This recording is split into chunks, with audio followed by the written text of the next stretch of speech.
Alors, les conséquences. Première conséquence, je me sens pas reposé. Ça, on en a parlé. Les autres conséquences, c'est sur le cœur. Le cœur, à chaque fois qu'on se réveille parce qu'on ne va pas se réveiller pendant la nuit, mais notre nuit est fragmentée parce que on respire et puis on s'arrête de respirer, et puis on re-respire et puis on s'arrête.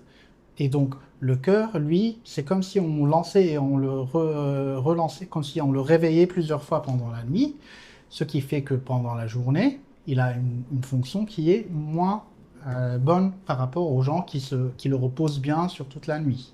D'accord. Pareil pour les autres problèmes pour les autres organes du corps. Les hormones sont généralement régulées pendant la nuit différemment que pendant la journée. Et si une nuit n'est pas complète, eh ben, il y aura un dérèglement hormonal. Et donc, qui dit dérèglement hormonal dit dérèglement des fonctions journalières.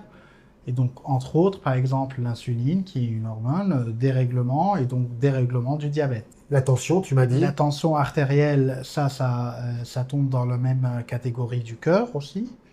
Donc, une nuit qui n'est pas correcte va faire que dans la nuit, la tension n'est pas bien réglée, et donc dans la journée, elle est encore moins bien En réglée. gros, avoir un syndrome d'apnée du sommeil, c'est comme être de garde aux urgences.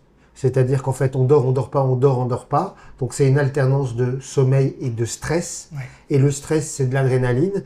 Et donc, du coup, on perturbe ce moment nocturne où le corps est censé se reposer. Et donc, il est censé mettre au repos le système des hormones, le système du cœur, le système de la tension, le système même du repos du cerveau.